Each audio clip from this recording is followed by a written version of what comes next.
같이 하나님께 기도드리겠습니다. 우주 만물을 창조하시고 지금도 살아서 인간 역사를 주관하시는 하나님 아버지 감사합니다. 죄로 말미암아 영원히 심판받고 지옥에 갈 수밖에 없던 저희들을 구원해 주시고 하나님 계신 영원한 천국에 들어갈 산 소망을 허락해 주심에 진정으로 감사드립니다. 또 이 세상 살아가는 동안에도 늘 저희와 함께 하시고 우리의 삶을 인도하심을 감사드립니다. 하나님의 말씀으로 교훈해 주시고 한 피바다 한 몸 이룬 사랑하는 형제 자매들 사랑과 교제 가운데 신앙생활을 할 수 있도록 우리를 인도하심에 감사드립니다. 주님 앞에 가는 그 순간까지 하나님께서 우리에게 맡겨주신 이 귀한 복음 전파의 사명을 잘 감당하다가 다시 오시는 주님 앞에 영광스러운 모습으로 설 수 있기를 간절히 바랐고 원합니다. 부족한 저희들을 통해서 이뤄진 영혼들을 구원하기를 기뻐하시는 하나님, 저희에게 하나님의 지혜와 사랑과 능력을 공급하여 주셔서 맡겨주신 그 사명을 잘 감당할 수 있도록 도와주시옵소서. 오늘 주일을 맞이해서 이렇게 한자리에 모였습니다.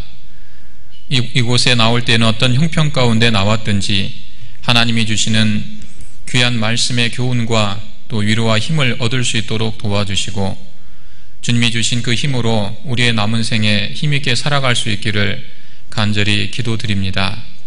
혹 이 자리에 마땅히 함께해야 함에도 함께하지 못한 사랑하는 형제 자매들, 병 중에 계신 분들, 핍박과 고난 중에 있는 분들 일일이 기억하시고 동일한 은혜로 함께하여 주시며 다음에는 그 모든 어려움을 이기고 이 자리에 밝은 얼굴로 함께 교제할 수 있도록 인도해 주시옵소서. 전국 어려운 지역에서 또 해외에서 복음을 위해 수고하고 있는 우리 많은 믿음의 형제 자매님들 또 전도인들과 우리 선교사님들 위에 하나님께서 성령의 능력으로 함께하여 주시고 교회를 세우고 복음을 전하시는 데 필요한 모든 것 영육간에 채워주시기를 간절히 기도드립니다. 오늘 이 말씀 시간의 시종 또한 하나님께 부탁드립니다. 저희를 사랑하시고 죄악 가운데서 구원하여 주신 예수님 이름으로 기도드립니다. 아멘. 신약성경 마태복음 5장 말씀을 같이 찾으시겠습니다.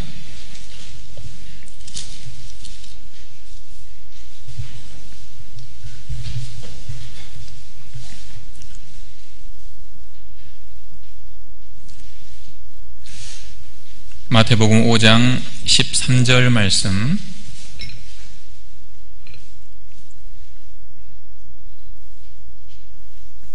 네, 찾으셨으면 천천히 같이 읽어보시겠습니다. 너희는 세상의 소금이니 소금이 만일 그 맛을 잃으면 무엇으로 짜게 하리요? 후에는 아무 쓸데없어 다만 밖에 버리워 사람에게 밟힐 뿐이니라. 네, 주님 안에서 평안하셨습니까? 네, 저는 이제 광주에서 왔습니다. 전에 오래전에 한번 이제 오산교회 다녀간 것 같은데요. 기억이 나시는지 모르겠습니다. 벌써 올해가 시작한 지 엊그제 같은데 달력을 보면 벌써 절반 이렇게 지나가고 있습니다. 올 초에 시작하실 때 동교 수련회 말씀 들으시면서 주님 앞에 올 한 해를 어떻게 살아야 되겠다 계획하고 다짐하는 그런 시간들이 있으셨을 겁니다. 그런데 그때 계획하고 다짐하셨던 일들 어떠신지 모르겠습니다. 지금 생각하신 대로 또 기도하신 대로 그 일들이 잘 이렇게 이루어지고 있는지 모르겠습니다. 이루어주신 분도 계실 거고 또 마음 먹은 대로 잘 안 되는 분도 계실 거고 혹 어떤 계획을 세웠었는지 기억도 안 나는 아마 그런 분도 혹 계실지 모르겠습니다. 자, 우리는 참 하나님 앞에 연약한 존재죠. 우리가 주님에게로부터 받은 그 은혜를 참 무엇으로도 다 갚을 수 없다라는 것을 구원받은 그리스도인은 다 마음속에 가지고 있지만은 실제 그 은혜에 보답하며 살아가는 것은 좀 쉬운 일이 아닙니다. 시작은 했지만은 의지가 약해서 끝까지 지속하지 못하고 또 마음이 변하고 낙심하고 실패하고 그런 것이 우리의 모습이 아닌가. 그래서 하나님께서는 매일매일 우리 삶을 통해서 또 일주일간의 삶을 통해서 계속 지속적으로 하나님과 교제하면서 또 형제 자매님들과 교제하면서 하나님이 주시는 그 공급하시는 그 힘으로 우리에게 맡겨주신 그 사명을 감당할 수 있도록 하셨습니다. 그래서 매일매일 주어지는 그 시간 속에서 하나님 앞에 내 자신을 돌아보고 또 하나님 앞에 그 힘을 다시 공급받고 또 매주 이렇게 배우는 말씀을 통해서 또 우리를 돌아보는 시간을 갖고 또 하나님이 주시는 그 힘으로 또 한 주간을 살아가고 한 달을 살고 1년을 살고 그렇게 하는 것이 하나님 앞에 합당할 겁니다. 그런데 그런 시간들이 계속 주어짐에도 불구하고 매일 해는 뜨고 뜨고 지는 것을 이렇게 반복하고 내일은 또다시 새로운 태양이 떠오르지만은 그렇게 계속 반복되는 시간을 통해서 자기를 돌아보고 또 마음을 다시 다잡고 새로운 마음으로 다시 도전하고 하는 그런 것을 반복하지 않으면, 그런 것을 하지 않으면 그 사람에게는 어떤 신앙의 진보도 기대할 수 없을 겁니다. 세상에 이런 말이 있습니다.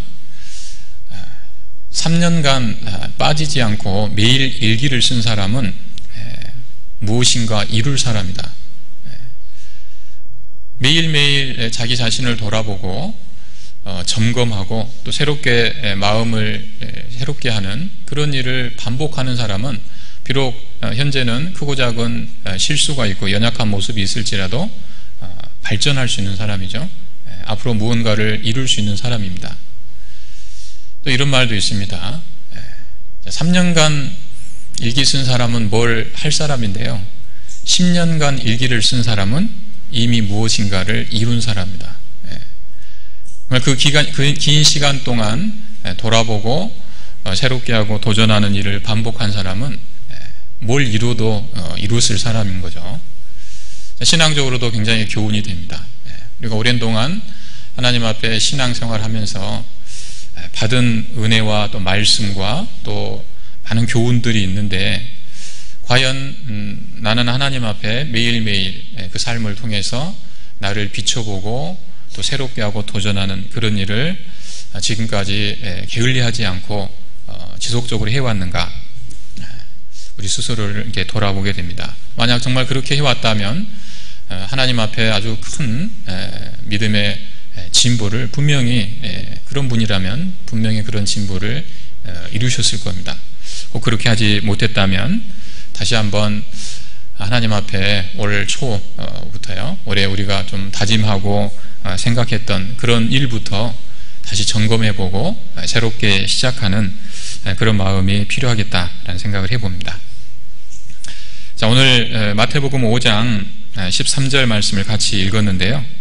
자, 이 말씀은 예수님께서 하나님의 사람들을, 그리스도인들을 소금에 비유하신 그 비유의 말씀입니다. 너희는 세상의 소금이니, 아주 유명한 말씀이죠. 그리스도인들을 빛과 소금에 비유하신 하나님의 말씀 아주 널리 알려져 있습니다.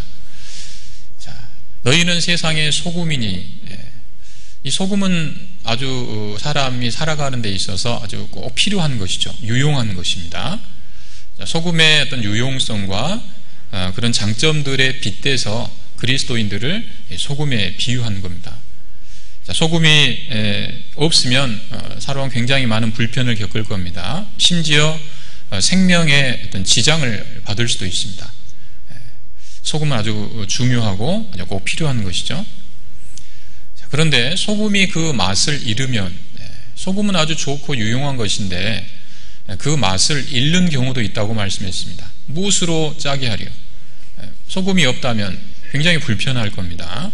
그리고 소금을 대체할 만한 것을 사실 찾기가 쉽지가 않죠. 자, 무엇으로 짜게 하려?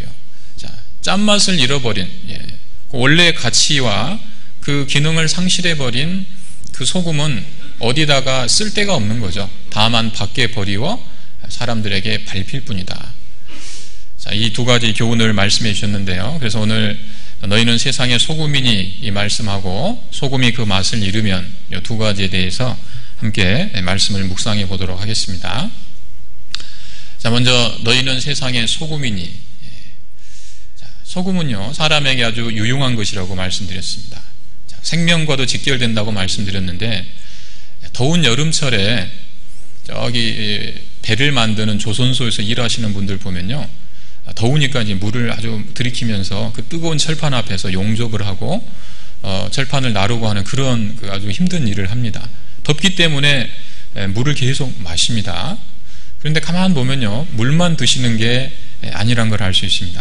물도 드시지만 옆에 하얀 뭔가를 갖다 놓고요 그걸 계속 드시면서 물도 드셔요. 근데 그 하얀 게 뭔가 가서 자세히 가서 보면요 뭐겠습니까? 소금입니다. 아니 그 더운 여름날 그 안에도 목이 마르는데 그 왜 소금을 그렇게 먹으면서 일을 하실까요? 이 사람이 덥다고 수분이 이제 고갈된다고 해서 물만 계속 들이키게 되면 몸속에 소금 농도에 문제가 생깁니다. 우리가 잘 이렇게 인지하지 못하지만 특히 건강이 안 좋아졌을 때 병원에 입원했을 때 보면요 이 소금 농도라는 것이 사람 생명과 아주 직결된다라는 것을 알 수 있습니다. 한 번은 제가 병원에 이렇게 신방을 한번 갔는데요. 환자가 뭔가를 이렇게 수액을 이렇게 맞고 있는데 그 액체가 그냥 하얗고 투명한 액체였습니다.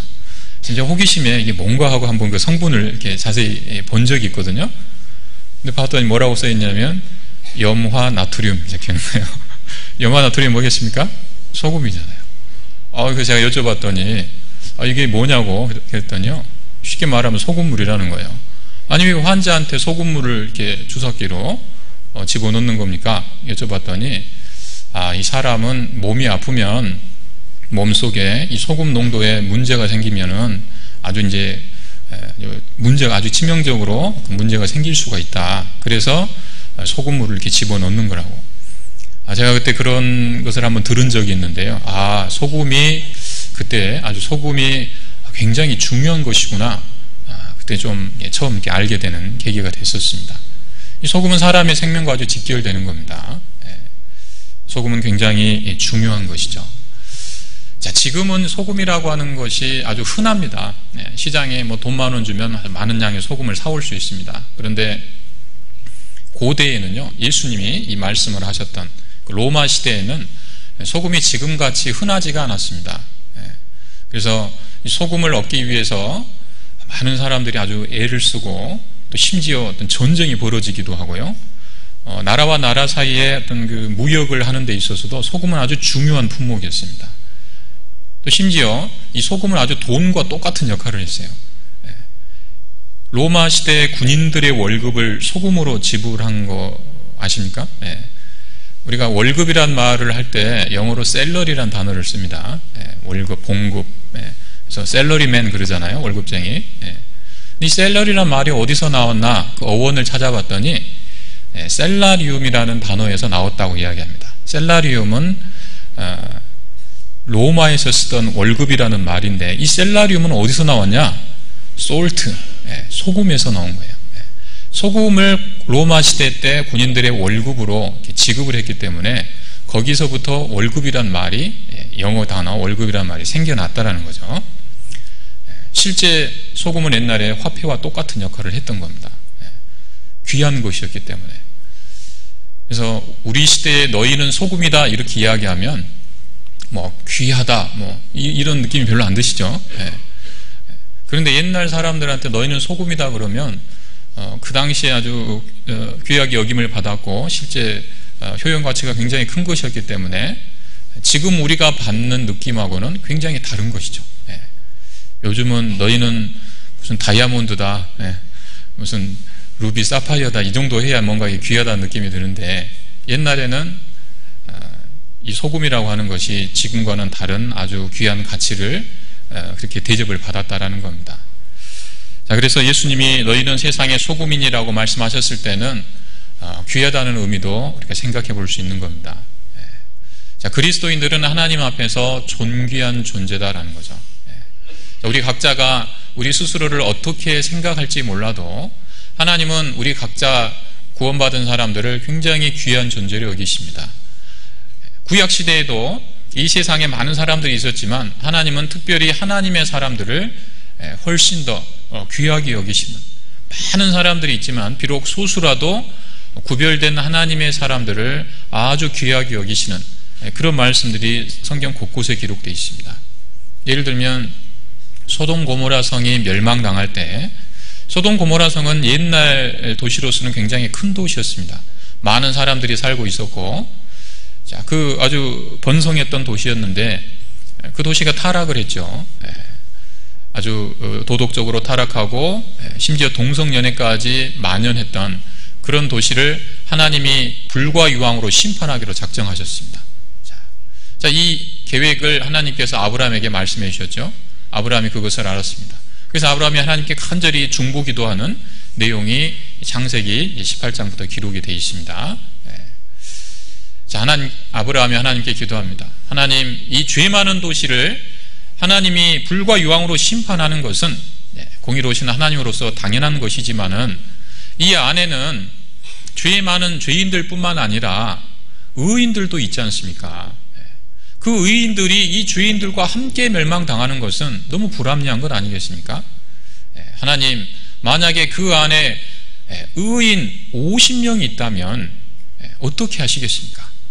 자, 그 도시에 살고 있는 사람들 그 숫자에 비해서 50명은 굉장히 적은 숫자인 겁니다. 하나님의 대답은 뭐였습니까? 야, 그거 50명, 여기 이렇게 사람들 이렇게 많이 죄를 짓고 있는데 그 50명, 그게 뭐 대수냐? 이렇게 하신 게 아니죠.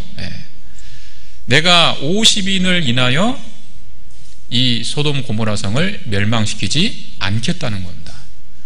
하나님은 그 소돔 고모라 성 전체하고 이 50인의 이 가치, 의인의 가치하고 견주고 계신 거죠. 50인만 있어도 멸망시키지 않겠다는 겁니다. 아브라함이 가만히 생각해 보니까 50명이 안 될 수도 있잖아요. 그래서 하나님, 5인이 부족하여 45인이 있으면 어떻게 하시겠습니까? 내가 45인을 인하여도 멸망시키지 않겠다. 아브라함이 생각해 보니까 45명이 안 될 수도 있습니다. 30인이 있으면 어떻게 하시겠습니까? 20인이 있으면 어떻게 하시겠습니까? 하나님, 제가 한 번만 더 말씀드리겠습니다. 소돔 고모라 성에 의인 10사람이 있다면 어떻게 하시겠습니까? 야, 10사람은 안 돼. 그렇게 하셨나요? 아니죠. 내가 의인 10사람만 찾아도 이 소돔 고모라 성을 멸망시키지 않겠다가 하나님의 답이었죠. 아무리 많은 사람이 있어도 하나님은 그 10사람, 아주 소수지만은 그 10사람에 하나님의 시선이 꽂혀 있는 거죠.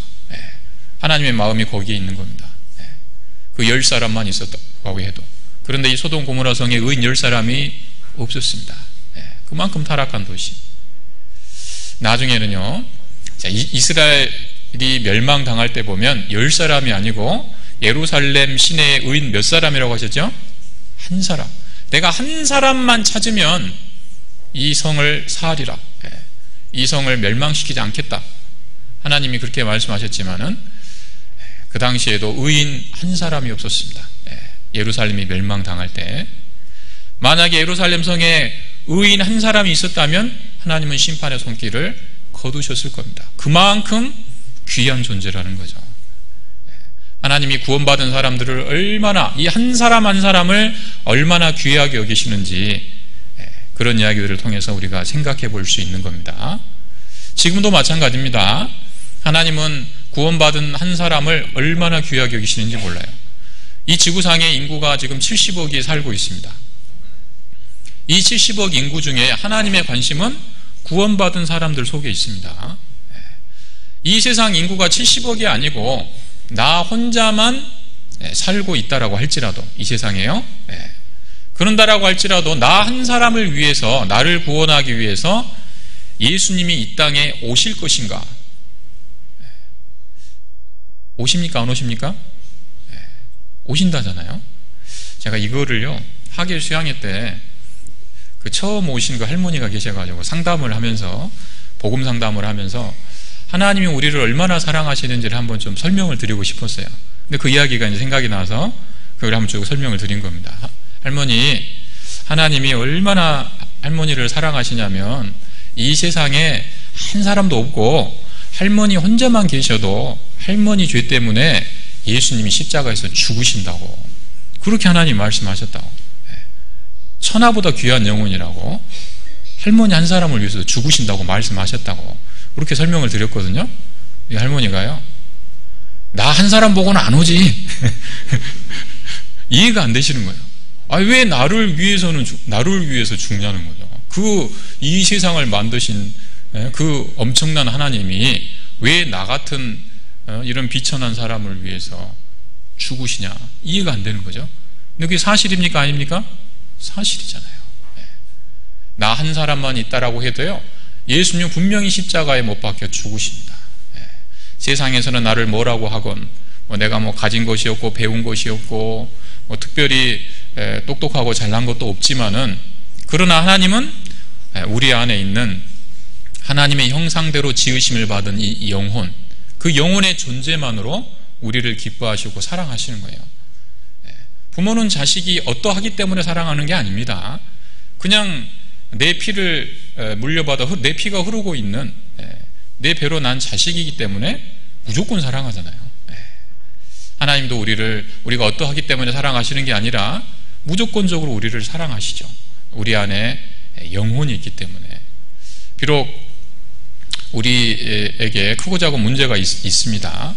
성격도 안 좋고 각 죄도 짓고요, 여러 가지 의지도 약하고 여러 가지 단점들이 있지만, 그러나 모든 사람은 하나님 앞에서 기본적으로 존귀한 존재들입니다. 그런 단점들과는 비교할 수도 없는 엄청난 가치를 가진, 무엇이 그렇게 엄청난 가치를 가졌다는 겁니까? 영혼, 하나님의 형상대로 지음받은 그 영혼이 존귀한 가치를 가진 겁니다. 여러분, 요만한 다이아몬드가 하나 있다고 생각해 보십시오. 주먹만한 다이아몬드가 있습니다. 근데 이걸 들고 가다가 하필이면 강아지가 이렇게 실내를 해놓은 거기다가요, 이걸 들고 가다 떨어뜨렸어요. 철푸덕.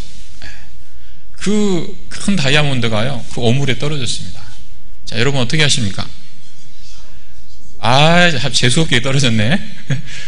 그리고 지저분하니까요, 그냥 가자. 그냥 갑니까?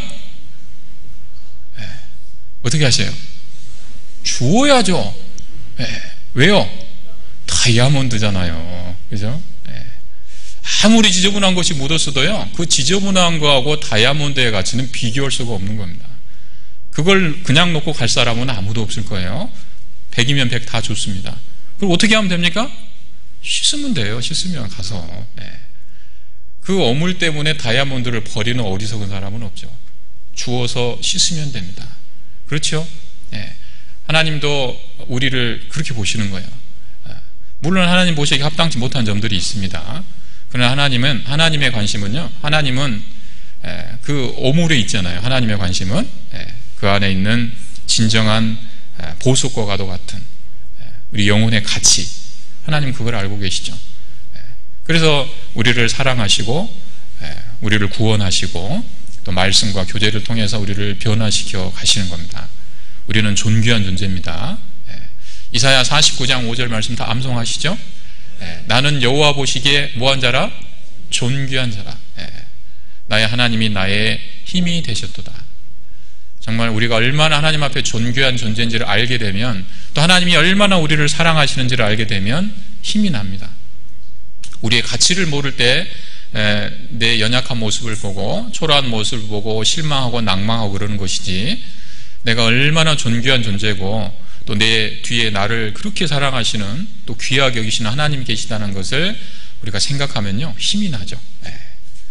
자, 우리는 아주 존귀한 존재라는 걸 한시도 잊어서는 안 됩니다. 누가 뭐라고 하건, 또 우리 서로도 마찬가지입니다.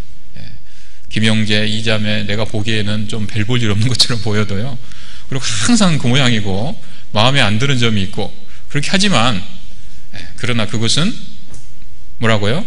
다이아몬드에 묻은 오물입니다. 그것에 불과해요. 그것 때문에 그분 자체를 판단하고 이 몹쓸 사람이라고 정죄하고 교제를 내가 말아야겠다고 생각한다든지 뭐 이런 식의 생각은요 정말 합당치 않은 것이죠. 씻으면 됩니다. 그 시간이 지나면 말씀 가운데 교제 가운데 있다 보면 깨끗해질 거예요. 그럴 때 그분의 진정한 가치를 우리가 알게 될 겁니다. 아무튼 소금은 옛날 사람들에게 아주 귀한 것이었다라는 걸 통해서 교훈을 생각해 봤고요. 그 다음에 또 소금이 사람에게 주는 아주 유용한 점 어떤 것이 있냐면 이 소금 속에는 어떤 것을 이렇게 아주 깨끗하게 하고 소독하는 그런 힘이 있습니다. 음식 안에 집어넣으면요 이 소금이 그 안에 있는 병균, 세균 이런 걸 죽여가지고 아주 오랫동안 보관할 수 있도록 부패를 방지하는 이런 그 효능이 있죠. 특히 이제 바닷가 같은 데서 물고기를 잡아가지고 대량으로 잡아서 일부는 소모하고 또 일부는 이제 보관을 해야 되잖아요. 요즘이야 냉장고, 뭐 냉동, 창고 이런 곳이 있어서 보관을 하면 되지만은 옛날에는 그런 게 없죠. 그래서 옛날에는 이 생선 보관할 때 뭘 썼겠습니까? 소금을 쓰죠. 물론 지금도 쓰기는 합니다만은 생선을 오랫동안 부패하지 않도록 보관하는 아주 전통적인 방법이 바로 소금을 뿌리는 것이죠. 그래서 고등어를 잡아도 뭘 만듭니까? 간고등어를 만들어요. 그러면은 오랫동안 이렇게 맛도 있지만은 오랫동안 더 보관하는 그런 효과가 있죠. 소금 속에 부패를 방지하는 그런 힘이 있는 겁니다. 또 목욕탕 같은 데 가서 이렇게 보시면요 양치할 때 요즘 뭐 대부분 치약으로 이제 하시지만은 가끔 보면 소금으로 양치하는 분들 있죠. 이 짜릿짠 소금으로 왜 양치를 하세요? 소금 속에 소독의 효능이 있는 겁니다. 이 소금의 소독의 효능은 고대 사람들도 알고 있었던 것 같아요. 그래서 에스겔 16장에 보면 배꼽줄을 자르는 그 비유의 말씀 잘 아시죠? 아이가 태어났을 때 배꼽줄을 잘라야 된다라고 하는 그 비유의 말씀을 주셨는데 구원받은 사람이 세상과의 어떤 줄을 끊어야 된다. 인정줄, 교파줄, 뭐 학연, 지연 뭐 이런 거 정리하고 그리스도 안에서 우리가 새롭게 주님과 또 교회와 더 관계를 맺어야 된다라는 것을 설명할 때 배꼽줄 자르는 그 비유를 배웁니다. 그 말씀을 쭉 읽어보면요 아이가 태어났을 때 물로 씻고 강보에 싸고 배꼽줄을 자르고 또 소금을 뿌리는 그런 이야기가 나와요. 근데 아이가 태어났는데 그런 것을 하지 않았다는 걸 책망하는 말씀이거든요. 배꼽줄을 자르지 아니하였고 소금도 뿌리지 아니하였고 배꼽줄 자른 것까지는 이해가 되는데 왜 막 태어난 아이한테 소금을 뿌려요? 이상하죠? 왜 그랬냐면 옛날에는 아이는 막 태어나면은 면역력이 없지 않습니까? 그래서 쉽게 감염이 되기 쉬운데 지금처럼 의약품이 발달하지 못했기 때문에 고대 사회에서 일종의 항생제 역할을 할 수 있도록 사용했던 것이 소금이었다라는 거죠. 소금을 뿌린 겁니다. 그렇게 해서 감염으로부터 보호하는 그런 이 소금 안에 있는 효능을 옛날부터 사람들이 사용해 왔다라는 거죠. 소금은 주변을 깨끗하게 하고 정결케 하는 그런 힘이 있습니다.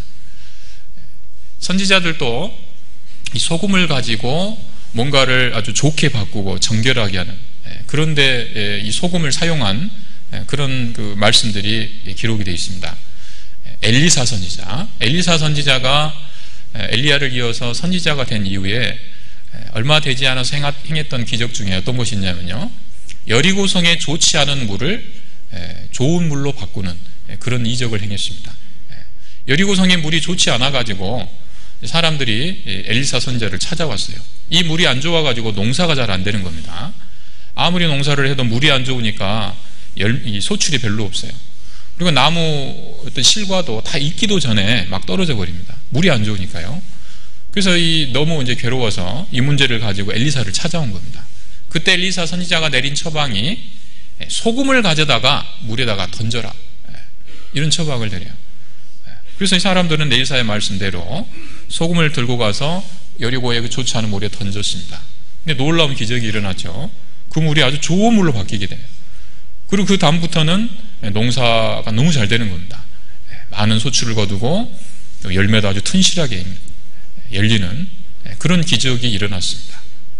자, 여기서도 이 소금이 이 물을 좋게 바꾸는 그런 그 역할을 한 것이죠. 물론 이거는 소금이 어떤 안 좋은 물을 좋게 바꾼다 그런 뜻이 아니고, 물론 그 안에 하나님의 이제 능력, 하나님이 행하신 기적이죠. 근데 우리에게 뭔가 교훈하는 바가 있는 겁니다.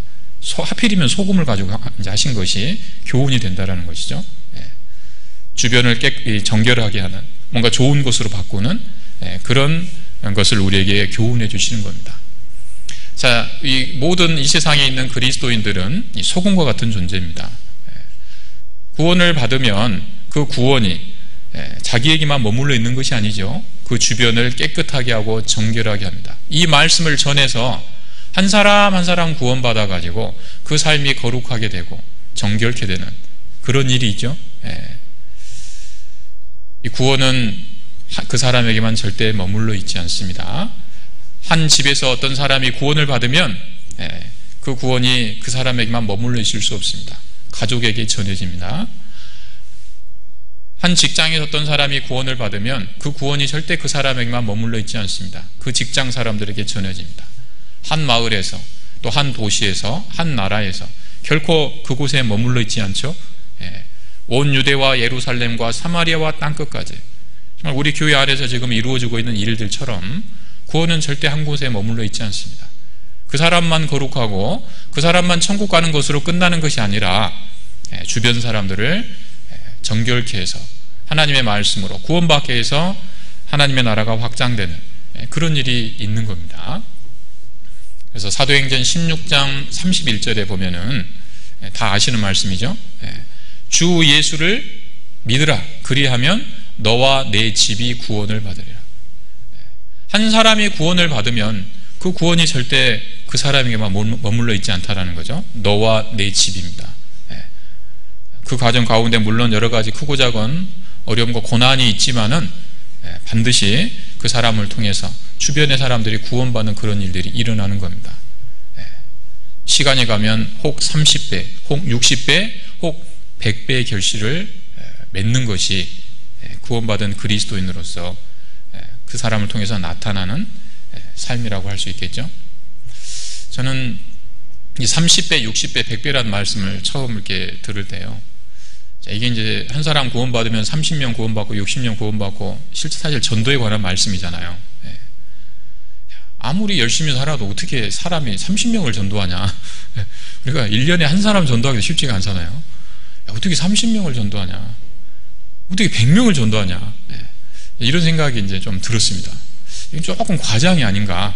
물론 이제 하나님의 말씀이지만 처음에 이제 그런 생각이 들었는데요, 실제 쭉 교제를 하다 보니까 실제 우리 교회 안에도요, 하나님 안에서 성실하게 아주 신앙생활 하시고 열정적으로 전도하는 그런 분들 보면 진짜 30배, 60배, 100배 결실 맺는 분들이 있더라고요. 어떤 분이 제가 이제 들었는데요, 자기가 이분이 굉장히 열심히 이제 사신 분입니다. 주변 사람들한테 말씀을 많이 전해가지고 많은 분들이 구원받고 실제 교제 생활을 하시는 거예요. 근데 한 번은 그동안 말씀을 전했던 사람들이 어떻게 생활하고 있는지, 또 실제 얼마나 되는지 좀 한번 모여서 교제를 해보고 싶더라는 겁니다. 그래서 쭉 한번 연락을 해봤더니 다들 바쁘고 이렇게 한 번에 모이기가 쉽지가 않은 거예요. 근데 생각을 해보니까 수양회는 한 번씩 가시잖아요. 그래서 수양회를 이용해서 한번 모여봐야 되겠다, 이런 생각을 하시고 쭉 연락을 해봤더니 다 좋다고 하신 겁니다. 수양회를 통해서 한번 쭉 이렇게 모이는 그런 시간이 있었는데, 거기 모여서 교제를 이제 했더니 모인 사람만 그때 30명이 실제 넘더라는 거예요. 어떤 자매님인데, 이분이 뭐 세상적으로 아주 특별한 어떤 재능이 있다든지 뭐 잘 사는 분이라든지 뭐 아주 언변이 뛰어나다든지 그런 분도 아닙니다. 그냥 평범한 분인데 그저 교제에 붙어서 성실하게 하나님의 말씀을 전했을 뿐인데 실제 그런 역사가 나타나더라고요.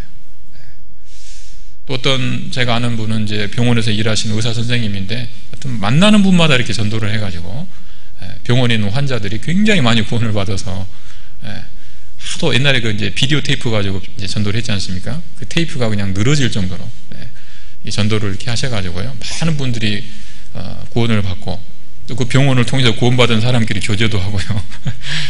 그런 이야기를 제가 들은 적도 있습니다. 30배, 60배, 100배. 이 결코 과장이 아니고 우리 안에 실제 일어나고 있는 그런 일이다. 아마 그 자매님이나 그 형제님들 같은 경우에는 시간이 지나면 진짜 100배의 결실도 맺을 것 같아요. 그래서 정말 소금과 같이 주변을 깨끗하게 하고 정결케 하는 그런 힘이 구원받은 그리스도인 안에도 분명히 있습니다. 자, 너희는 세상의 소금이니 그랬죠. 자, 그리고 소금이 사람에게 주는 아주 근본적인 유익은 마태복음 5장에 여기도 말씀하신 것처럼 소금이 맛을 내는 것이라고 말씀하셨죠. 그 맛을 잃으면 그랬으니까 소금은 맛을 내는데 가장 많이 사용되는 것이죠.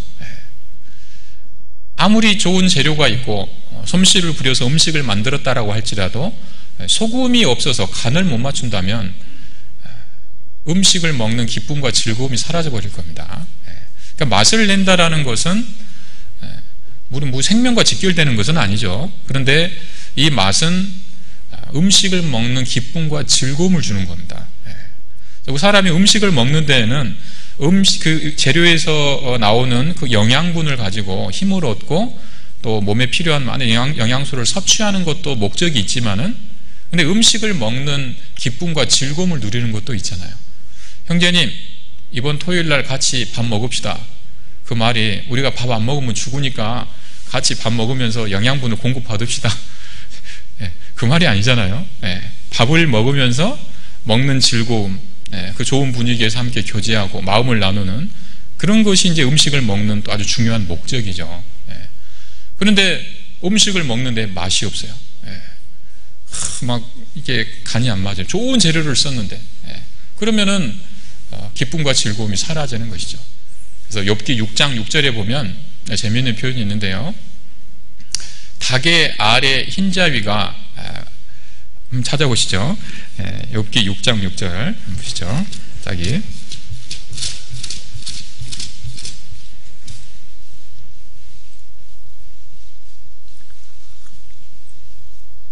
욥기 6장 6절에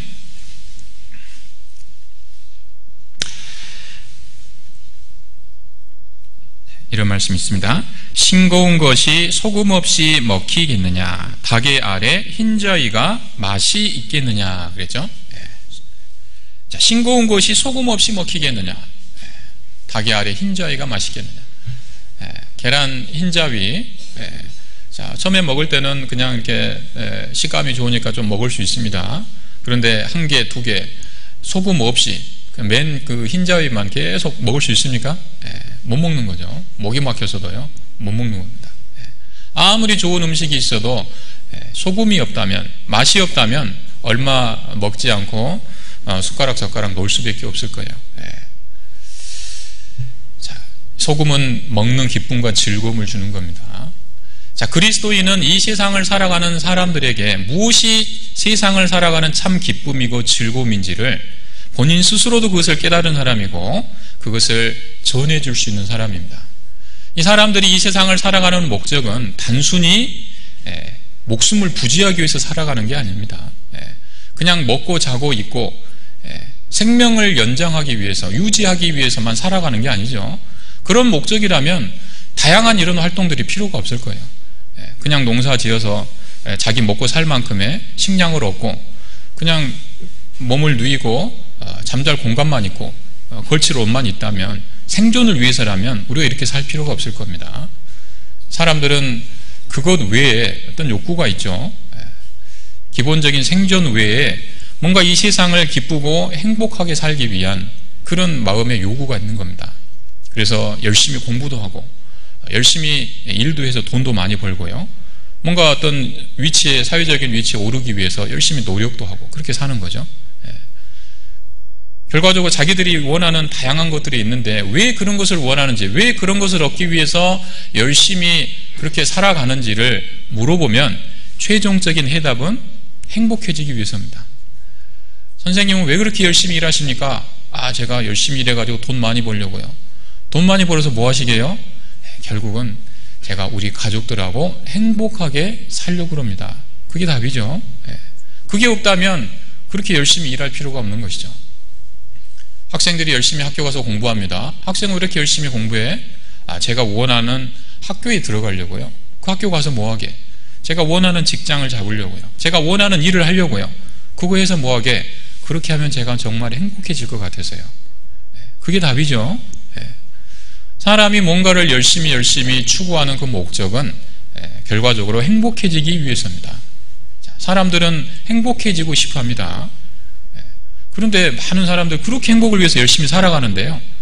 어떤 사람을 붙잡고 선생님이 그렇게 지금 열심히 살고 있는데 행복해지고 싶어 하시는데 그러면 지금 행복하십니까? 30년을 40년을 그렇게 살아오셨는데 지금 행복하세요? 이렇게 여쭤보면 저는 지금 너무 행복해서 미치겠습니다. 이런 분 보셨어요? 그런 분은 거의 없습니다. 사람은 그렇게 기쁘고 행복한 생활을 추구하지만 정작 행복을 얻은 사람들은 많지 않다라는 거죠. 왜 그럴까요? 왜 그러냐면 어떻게 하면 진정으로 행복해지는지 그 방법을 몰라요. 열심히 요리를 만드는데 소금이 없다니까요. 가장 중요한 것, 무엇을 위해서 살아야 되는지 행복해지는 길을 모르기 때문에 열심히 살기는 하지만 사람이 행복하지 않는 겁니다. 어떤 사람에게 선생님은 왜 그렇게 그러면 열심히 살아오셨는데 행복하지 않으십니까? 이렇게 물어보면요. 저는요 지금 너무 가난합니다. 제가 지금 돈을 벌어서 행복해지려고 하는데 지금 수중에 돈이 없거든요. 지금 잔고가 비었거든요. 제가 이런 상태에서 어떻게 행복할 수 있겠습니까? 지금보다 훨씬 더 많은 돈을 벌게 된다면 저는 행복해질 것 같습니다. 자, 돈이 없기 때문에 행복하지 않다라고 이야기합니다. 그럼 그 사람한테 돈을 주면 행복해지겠습니까? 자, 돈 들어오면 좀 기분은 좋겠죠. 많은 돈이 들어온다면 좋을 겁니다. 그러나 그것이 얼마나 가겠습니까? 자, 집이 없는 사람은 집을 가지는 게 소원일 겁니다. 그럼 정말 행복해질 것 같다는 생각을 하겠죠. 자, 그래서 집이 없는 늘 새방살에 전전하고 이사할 걱정하면서 살았던 분이요, 조그만 집이지만 자기 집을 마련했어요. 얼마나 좋겠습니까? 근데 그거 얼마나 가겠어요? 자, 조그만 집 처음에는 좋았는데요, 여름에 덥고 겨울 되니까 춥고요, 이게 좀 마음에 안 드는 거예요. 근데 또 한 번은 친구가 놀러라고 해서 친구 집에 놀러 가봤더니 이 친구 집은 아파트예요. 아파트는 냉방도 잘 되고 난방도 잘 되고 너무 좋은 거예요. 관리하기도 너무 편하고. 야, 처음에 자기 집 너무 좋아 보였는데 한번 놀러 갔다 오니까요, 자기 집이 너무 초라해 보입니다. 안 되겠다, 우리도 열심히 일해서 아파트로 이사 가자. 열심히 또 일해가지고 허리띠 졸라매고 아파트로 이사 갔습니다. 좋았겠죠? 근데 이게 또 얼마나 가겠어요? 다른 친구가 또 놀러 오라고 해서 갔더니요, 우리 집은 조그만 아파트입니다. 단칸방에 그 방 한두 개 있는데 두 개 있는데 화장실 하나, 아침마다 전쟁입니다. 근데 이 집을 갔더니 너무 여유로워 보이는 거예요. 넓은 평수에 화장실이 2개입니다. 제일 마음에 드는 게, 야, 우리도 열심히 일해가지고 저렇게 좀 좋은 아파트로 이사 가보자. 열심히 일해서 또 그리 이사 갔습니다. 좋겠죠? 또 얼마나 가겠습니까? 또 다른 친구가 놀러 오라고 해서 가봤더니요, 이번에는 전원주택이에요. 넓은 이 잔디밭에요, 그림 같은 진짜 집을 지어놓고 개도 막 이만한 거 키우고, 친구들 왔다고 바베큐 파티 쫙 이렇게 해가지고 대접하는. 딱 그거 보고 나니까요, 자기 집은 그렇게 처음엔 좋아 보였는데 막 성냥갑 같은 겁니다. 야, 우리도 저런 데 가서 좀 살자. 자, 그 이사 가면 또 행복하겠습니까? 끝도 없습니다. 끝도. 그렇죠? 이 사람은 세상에는 나보다 잘 사는 사람이에요. 부지기수예요. 따라갈 수가 없습니다. 그리고 그걸 내가 가진다고 한들 결코 만족이 없습니다. 더 좋은 게 얼마든지 또 있거든요. 전도서 5장 11절에 이 재물에 대해서 말씀하셨잖아요. 은을 사랑하는 자는 은으로 만족함이 없고 풍부를 사랑하는 자는 소득으로 만족함이 없나니. 사람은요, 물질적인 것으로는 결코 채워지지 않는 겁니다. 그런 방법으로는 행복해질 수가 없어요. 어떤 사람은 선생님은 왜 행복하지 않으십니까? 이렇게 물어보면요, 저는요, 우리 집이 어렸을 때 너무 너무 힘이 없어가지고 주변에서 너무 억울한 일을 많이 당했어요. 저는 앞으로 힘 있는 사람이 될 겁니다. 제가 한 자리 하면 그동안 제가 당한 거 제가 다 갚아주고, 아무튼 떵떵거리고 한번 세상을 제가 살아볼 겁니다. 이런 것이 삶의 목표인 사람이 있습니다. 그것만 그 자리만 내가 올라가면, 그것만 내 손에, 힘만 내 손에 쥐게 된다면 행복해질 것 같은 거예요. 열심히 일합니다. 거기 그 자리에 올라가기 위해서 뭔가 한 자리 해보려고. 그런 것이 이제 삶의 목표인 사람들도 있잖아요. 자, 그런데요, 여러분, 사람이 힘을 갖는다고 해서 행복해지는 게 아니죠. 우리나라 최고 권력자 누구겠습니까? 대통령입니다. 자, 여러분, 대통령 되면 진짜 행복하겠죠? 어떻게 생각하십니까? 자, 여러분, 높은 자리에 올라간다고 사람이 행복해지는 게 아닙니다. 요즘 대통령은 또 옛날 왕하고도 다릅니다. 옛날 왕은 왕의 말이 그냥 법이잖아요. 요즘은요, 대통령 말하고 법하고 달라요. 그죠? 이게 안 맞으면 마음대로 할 수 있는 게 아무것도 없어요. 그리고 뭐 자기 뜻대로 할 수 있는 게 뭐가 있습니까? 뭔가 이 테두리 안에서 움직여야 되죠. 뭘 이야기하면 꼭 반대하는 사람들이 있어요. 그래서 이 사람 눈치도 봐야지, 저 사람 눈치도 봐야지. 요즘은요, 5천만의 눈치를 봐야 됩니다, 사실. 국민들이 어떻게 생각하는지. 뭐 온갖 다양한 생각들이 있잖아요. 또 미국 눈치도 봐야죠, 중국 눈치도 봐야죠, 여기 봐야죠, 저기 봐야죠. 눈이요, 쉴 새 없이 움직여야 돼요, 사실은. 여러분, 그 자리에 올라가는 것도 어렵습니다. 그러나 그걸 손에 그 자리에 올라갔다고 해도요, 사람은 결코 행복해지는 게 아니에요. 그런데도 지금도 많은 사람들이 그 헛된 것을 위해서 살아갑니다. 주로 이제 그렇게 힘을 얻으려고 하는 정치인 같은 사람들, 보통 그런 분들이 좋은 소리 들어가면서 이렇게 정치하는 분들, 그런 일을 하는 분들이 거의 없죠. 주변에서 온갖 안 좋은 소리들 다 들어가면서 합니다. 저 같으면요, 그 정도 소리 들으면 나 안 한다고 이제 집어치우고, 나 안 한다고 니들 다 하라고 이제 그렇게 할 것 같아요. 어지간한 사람들은. 그런데 그 온갖 안 좋은 소리를 들으면서도 끝까지 하죠. 무슨 마음일까요? 내가 되기만 돼봐라. 지금은 내가 이러고 있지만은 되기만 돼봐라. 그런 마음이죠. 근데 되기만 돼도 아무것도 없다니까요. 생각해보면, 조금만 생각해보면 알 텐데 아무것도 아닙니다. 여러분, 사람이 힘을 갖는다고 행복해지는 거 아닙니다. 또 뭐가 있을까요? 또 사람들이 행복해지기 위해서 추구하는 것들. 요즘 청소년들한테 장래 희망이 뭐냐고 물어보면요, 연예인. 광주에도 이제 중고등부 학생들이 많이 있는데요, 장래 희망, 학교 친구들이요, 막 그런 거. 그래서 요즘 TV 프로그램에도 이렇게 채널 이렇게 틀어보면요, 그런 프로그램들 많죠. 오디션 이렇게 해가지고 거기서 1등하면 가수가 되고 뭐가 되고 하는 그런 것이 아주 많이 나옵니다. 아이들 머릿속에는 그런 것밖에 없는 것 같아요. 연예인이 돼서, 유명한 사람이 돼서 콘서트를 다니고 많은 돈을 벌고 사람들에게 인기를 얻고 그런 걸 추구합니다. 여러분들, 그렇게 하면 또 사람이 행복해지겠습니까? 많은 사람들이 나를 알아주고 많은 사람들 앞에서 뭔가를 하고 어떤 그런 인기를 얻는 것이요, 잠깐은 뭐 즐거울 수 있습니다. 근데 많은 사람들에게 자기가 알려진다고 하는 것이 얼마나 피곤한 일인 줄 아십니까? 자, 처음에는 길에 나가서 딱 걸어가면요, 사람들이 찾아와서 사인해달라고 하고 선물을 주고 너무 기분 좋을 거예요. 근데 그것도 하루 이틀이죠. 그냥 길 나갈 때마다 사람들이 벌떼처럼 몰려옵니다. 그냥 마트에 음료수 하나 사러 들어갔는데, 라면 하나 사러 들어갔는데 사람들이 벌떼처럼 몰려와요. 어떻게 했습니까? 너무 답답할 겁니다. 모든 자기 일거수일투족을 바라보는 사람이 있고, 뭔가 자유라고 하는 게 다 사라져버리는 것이죠. 그리고 이 인기라고 하는 것은요, 이 대중은 변덕스럽다는 거 아시죠?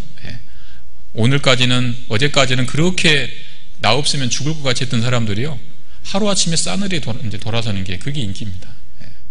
누가 뭐 안 좋은, 사실로 판명도 안 된 그런 이야기를 그냥 싹 흘리면은요, 싸늘하게 돌아서요. 사실 여부 확인도 안 해보고요.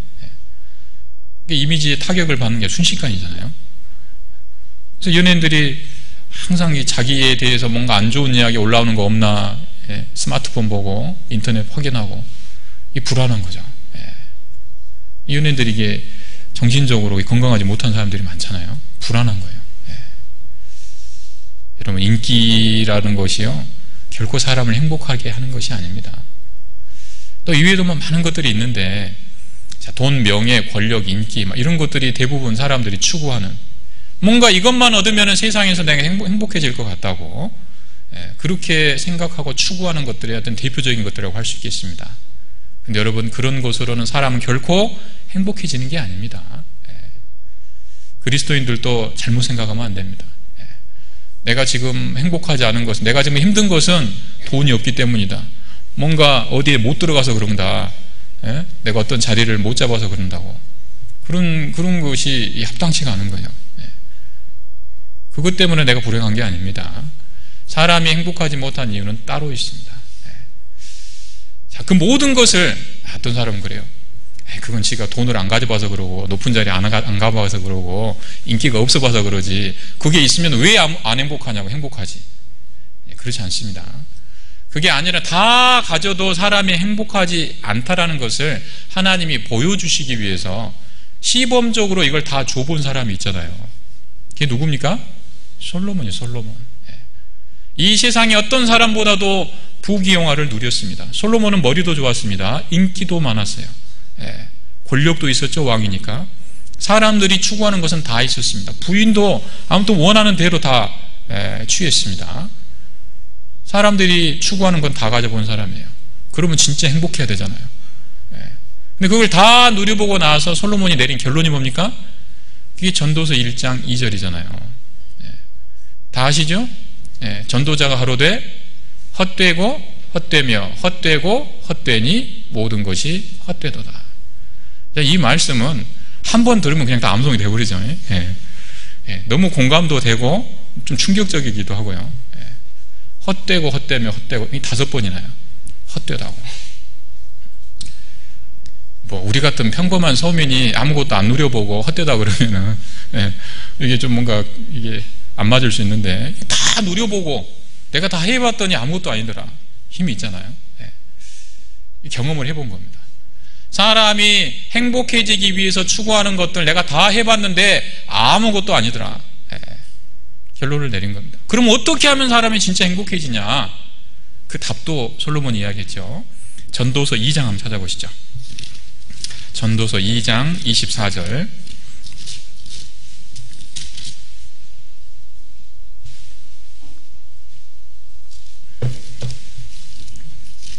전도서 2장 24절입니다.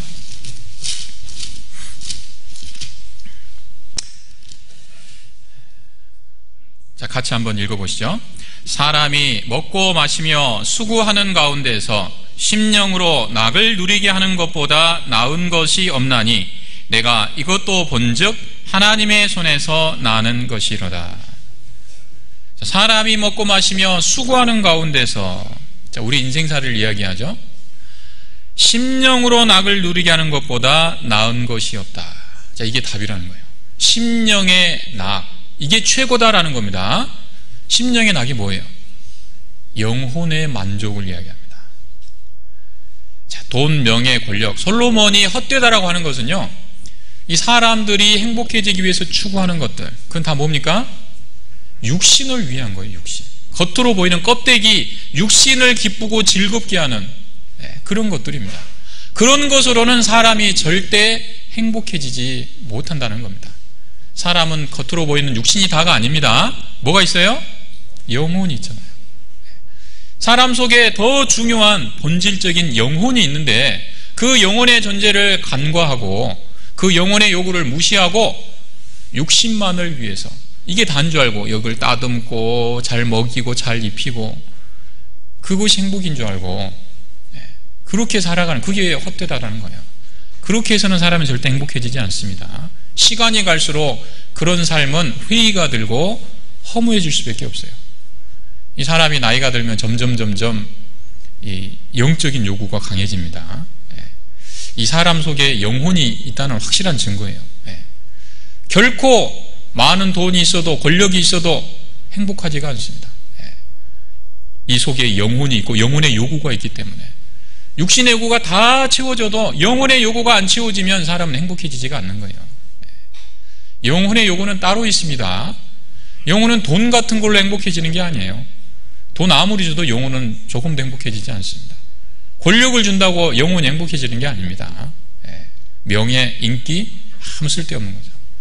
영혼은 그런 걸로 만족을 얻는 게 아니에요.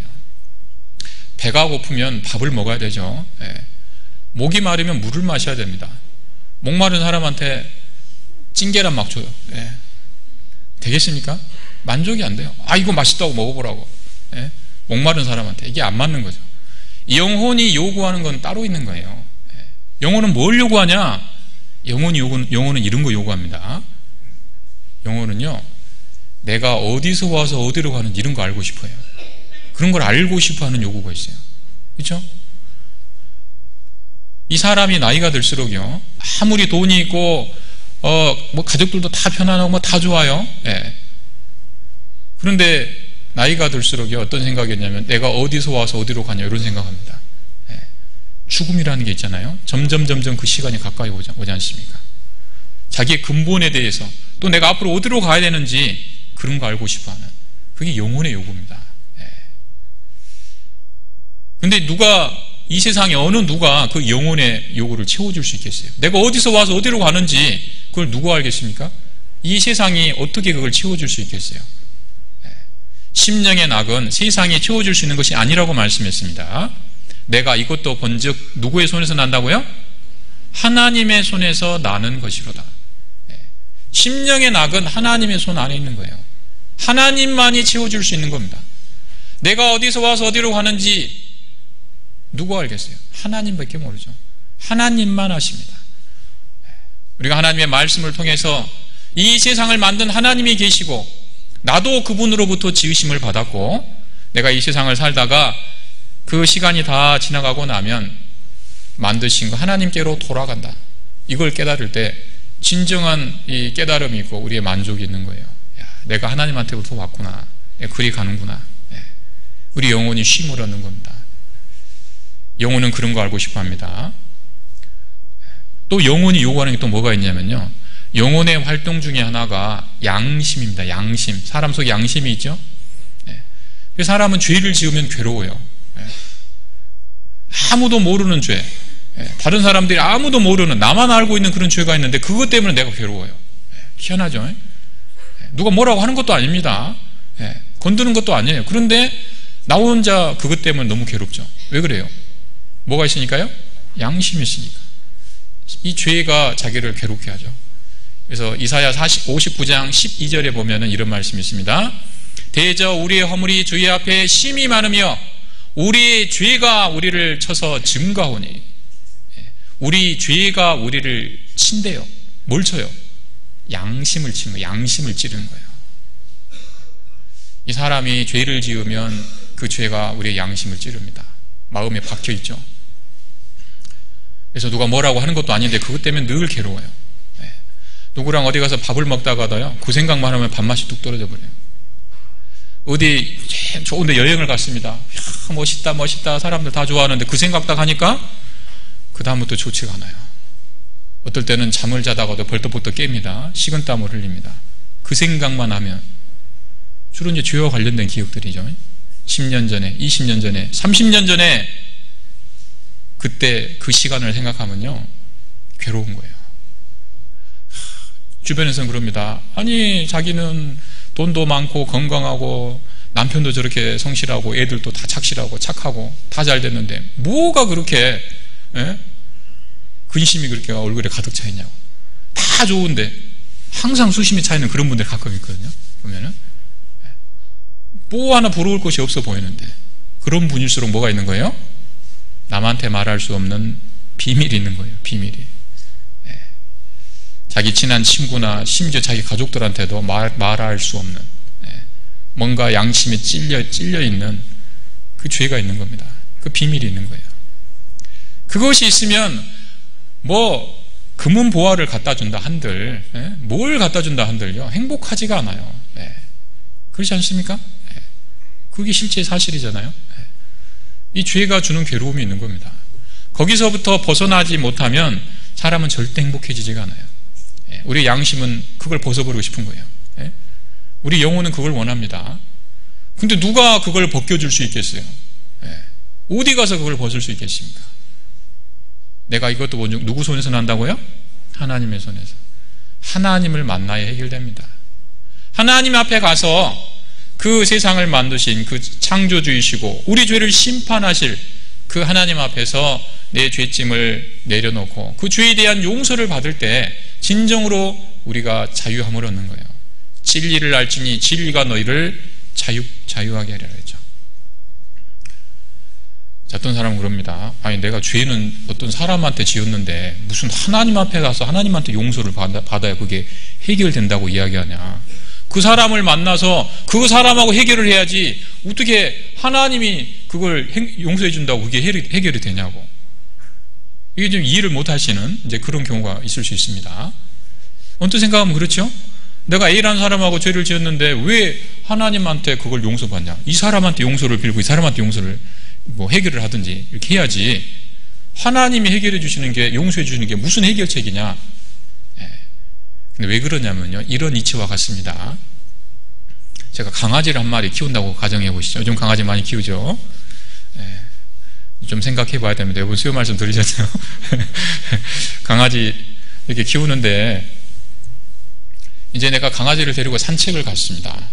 산책을 가는데 어떤 사람이 술에 잔뜩 취해가지고 내 강아지한테 와가지고요, 막 강아지를 때리고 발로 차고 막 이 폭력을 행사하는 거예요. 강아지가 피를 흘리고 막 다리가 부러지고요, 아주 큰 부상을 입었습니다. 그러더니 이 술 취한 사람이 또 이제 그냥 가버렸어요. 그냥 부랴부랴 이 강아지를 데리고요, 이 동물병원에 가서 치료를 해서 겨우겨우 이제 살려놓은 겁니다. 그래서 이제 한 달 동안 집에 데리고 있다가 이제 또 한 달 만에 다시 또 공원에 산책을 나간 거예요. 딱 산책을 나가는데 한 달 전에 왔던 그 사람이 또 온 거예요. 근데 이번에 봤더니 이번에는 정신이 멀쩡해서 왔습니다. 술이 안 취했어요. 그리고 강아지를 딱 보더니 한 달 전에 자기가 한 게 생각이 나는 거예요. 그리고 강아지한테, 야, 강아지야, 미안하다. 내가 한 달 전에 술 먹고 정신이 나가가지고 너를 발로 차고 그렇게 했다고. 미안하다 하더니요, 그럼 확 가버렸어요. 만약에 그랬다고 해보죠. 자, 그렇게 하면 이 사람이 한 달 전에 강아지한테 잘못한 그 죄 있죠. 강아지한테 미안하다고 하고 강아지한테 먹을 것도 주고요, 장난감도 던져주고 그러고 갔어요. 그렇게 하면 한 달 전에 이 사람이 그렇게 지은 그 죄가, 그 문제가 해결이 됩니까? 안 됩니까? 아니, 강아지한테 미안하다고 했잖아요. 배상도 다 했잖아요. 강아지한테. 해결이 돼요, 안 돼요? 안 되죠. 왜 안 돼요? 주인이 있잖아요, 주인이. 아니, 엄연히 내가 있는데, 아니, 강아지한테만 미안하다고 해서 될 문제입니까, 이게? 누구한테 미안하다고 해야 돼요? 주인한테 해야죠, 주인한테. 이해가 되시죠?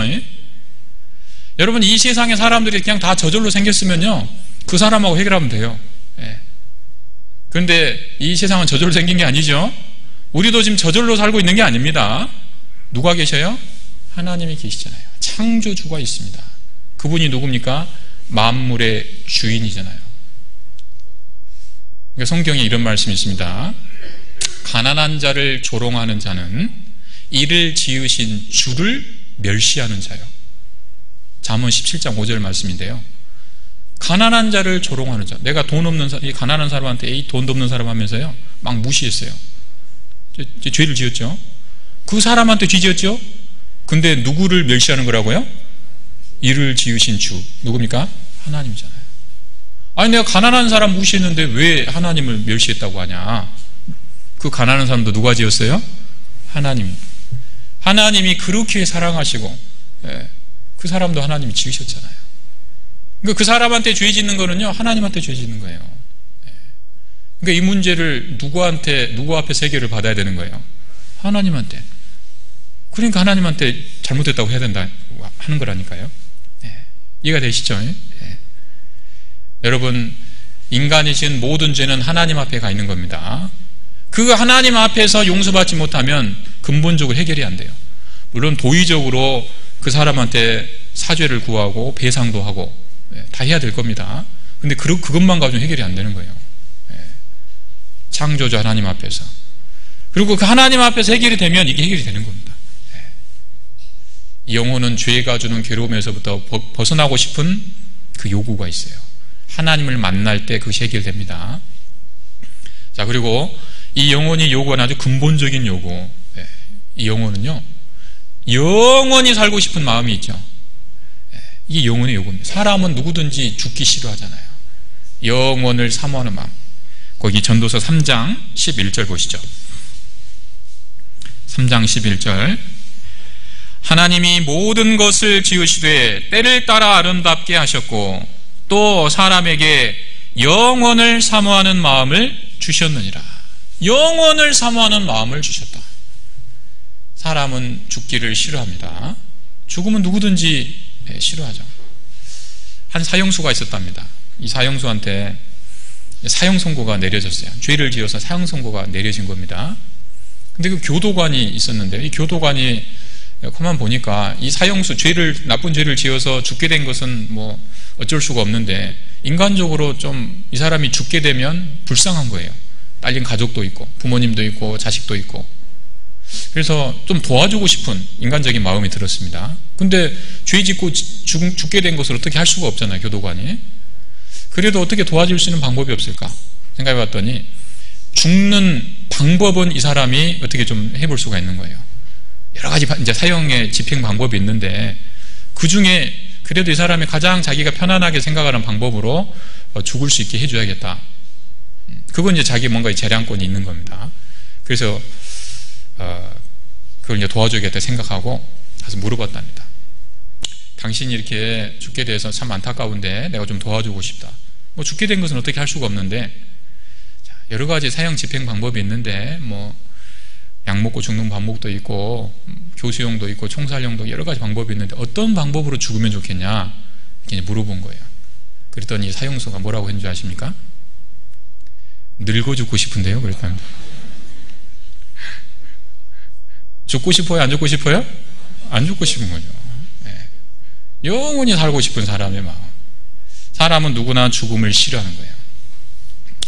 근데 사람은 누구나 죽어야 된다는 겁니다. 근데 영혼은 영원히 살고 싶어요. 아무리 세상에서 사람이 안 죽으려고요. 좋은 음식을 먹고 운동을 하고 약을 먹고 별의별 치료를 다 받아도 결국 사람은 죽게 됩니다. 우리나라 최고 암 센터 그 원장이요. 암에 걸렸더라고요. 방법이 없는 거예요. 그게 전문가잖아요. 최고 권위자인데 아무도 피할 수가 없어요.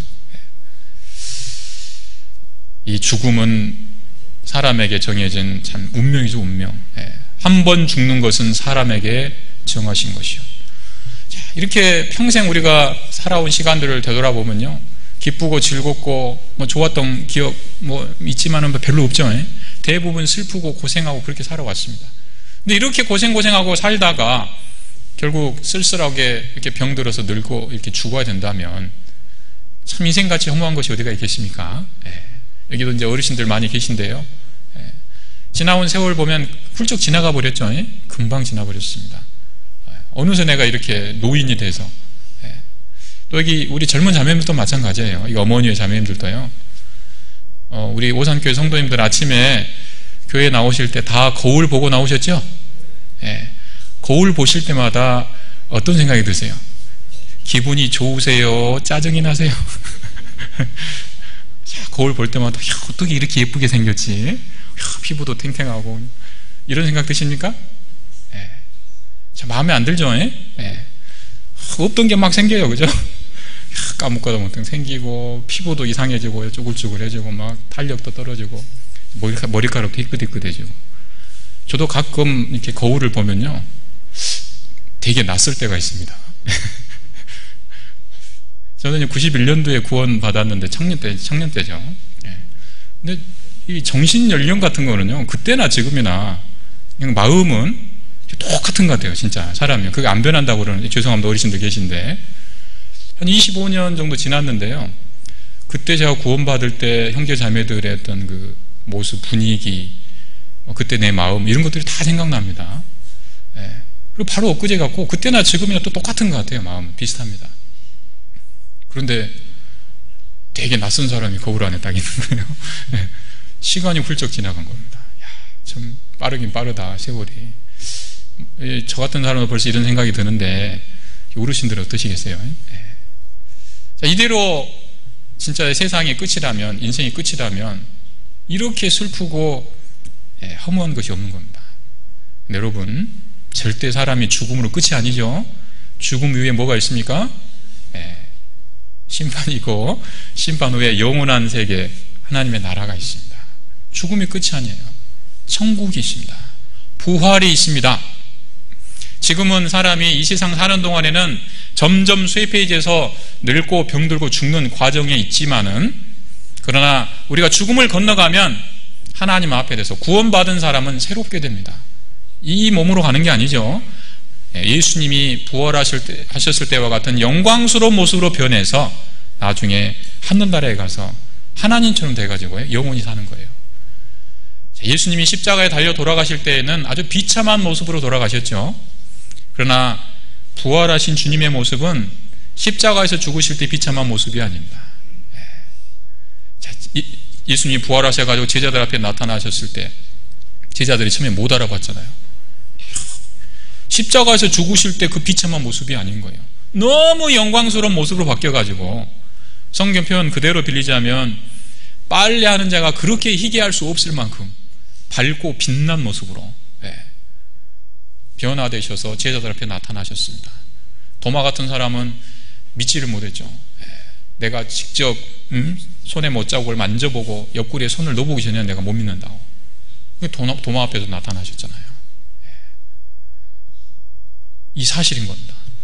예수님의 부활하신 몸은요, 이런 우리와 같은 몸이 아니었죠. 사방에 꽉 막혀있는 그 공간에 벽을 뚫고 나타나셨습니다. 시간과 공간, 분자와 분자 사이를 통과하는 몸이라 그러죠. 이 초월하시는 이런 차원의 지배를 받는 그런 몸이 아닙니다. 500명의 사람들에게 동시에 나타나기도 하셨고, 나중에는 승천하셔서 하늘에 이제 올라가셨잖아요. 날아다니는 몸이에요. 날아다니는 몸. 그러면서 우리도 우리의 낮은 몸을 주의 몸의 형체와 같이 변케 하시리라. 그 영광의 몸의 형체와 같이 변케 하시리라고. 우리도 그렇게 된다는 거예요.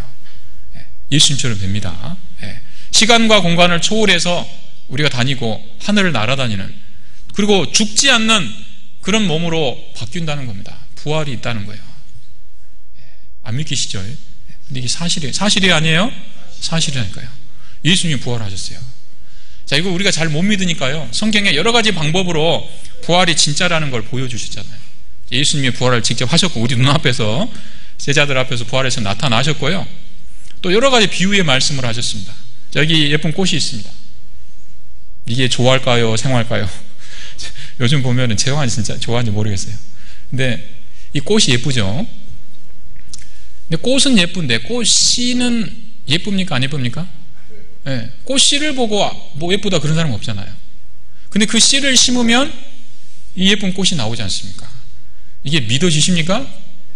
그게 사실이 아니에요? 근데 한 번도 이런 꽃을 본 적도 없고, 예를 들어서요, 저기 북극에 그 얼음 속에서 에스키모, 이 사람이 뭐 텔레비전도 없고 스마트폰도 없고 그런 얼음 속에서 평생을 산 사람이 있다고 해보죠. 맨 물고기만 잡아먹고. 그런 사람한테 이걸 보여주면서, 자, 여기 요 동글동글한 거를 딱에다 심으면은 이런 것이 나온다고. 믿어지겠어요? 안 믿어지겠어요? 예. 근데 그게 사실입니까? 아닙니까? 사실이잖아요. 자, 이 자연을 보면 정말 신기한 게 많죠. 예. 자, 배추를 갉아먹는 애벌레 있죠. 예. 이 애벌레가 나중에 뭐가 됩니까? 나비가 돼서 홀로 날아가죠. 애벌레하고 나비하고 닮았어요? 안 닮았어요? 예. 이 애벌레가 나비가 된다는 게 상상이나 되십니까? 예. 아까 그 에스키모한테 요게 이 나비가 돼서 날아간다고. 믿어지겠어요? 안 믿어지겠어요? 안 믿어지겠죠. 근데 사실입니까? 아닙니까? 사실이라니까요.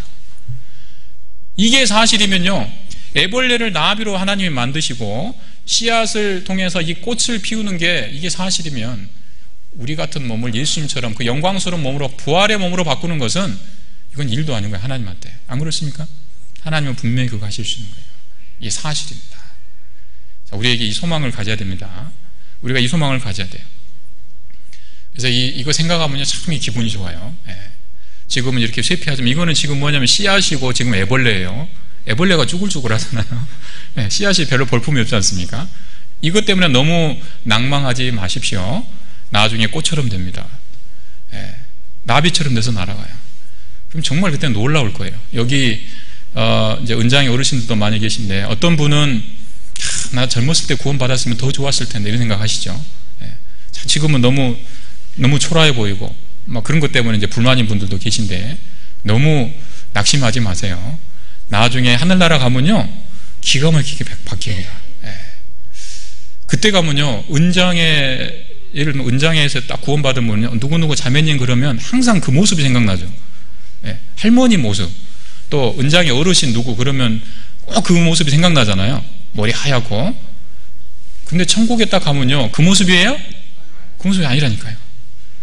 나중에 놀릴 수가 있어요. 예? 아, 요분이 그 어머님이라고, 그 할머니라고. 근데 할머니가 아니에요. 천국에 가면. 그럴 거 아닙니까? 아, 이분이 그 어르신이라고. 어르신이 아니에요. 천국 가면 어르신이 아니라니까요. 예. 영광스러운 모습으로 바뀝니다. 못 알아볼 수도 있어요. 깜짝 놀라겠죠. 예? 나중에 엄청난 일이 벌어질 겁니다. 예. 하여튼 이런 거 생각하면요, 지금은 내가 뭐 아프고 여러 가지 어려운 점이 있지만요, 늙고 뭐 여러 가지 어려움이 있지만은 이거 생각하면 참 힘이 나는 거예요. 그리스도인들은. 그래서 아무리 힘들고 어려운 고난이 있어도 이 부활의 소망이 그리스도인의 힘입니다. 그래서 우리 앞서 이 복음을 전했던 많은 그 선교사님들, 이분들이 그 어려운 고난 속에서도 끝까지 포기하지 않고 이 말씀을 전할 수 있었던 그 힘은요, 대부분 이 부활의 소망 때문이죠. 부활의 소망. 그것이 있었기 때문에, 물론 주님이 우리를 위해서 고난받으신 그 감사함도 있었지만은 이 부활에 대한 소망, 이걸 붙들고 있었기 때문에 죽음도 두려워하지 않고 나간 겁니다. 그 버마 선교사 아도니람 저드슨이라는 분이 있습니다. 요즘 미얀마라고 그러죠. 이 버마가 불교 국가잖아요. 거기 가서 이분이 선교를 하는데 이 전도가 잘 안 되는 거예요. 3년을 그렇게 복음을 전했는데도 구원받은 사람이 안 생긴 겁니다. 그래가지고 낙심해가지고 있는데 이 나중에는 핍박까지 받아가지고요, 결국 감옥에 이제 갇히게 돼요. 근데 그런 선교사들이 옛날에 갇혔던 감옥은요, 거의 사람이 살 수 있는 공간이 아닙니다. 지하 음침한 곳에, 저도 그 비슷한 곳에 가본 적이 있는데 지하로 내려가는 계단이 저기 있어요. 계단 끝에 한 4m 막 이렇게 되는 깊은 구덩이가 있습니다. 그게 감옥이에요. 그 계단 앞에서 끌고 가가지고 발로 톡 차놔요. 그러면은 떼굴떼굴 굴러 떨어지겠죠? 지하니까 음침하니까요, 습기가 이제 가득, 밑에 이제 물이 고여 있습니다. 그런데 발에 착고가 채인죠. 죄수 신분이니까 들어가는 거예요. 그 안에서 상처가 나고 썩고 나중에는 그게 흉터가 돼버렸습니다.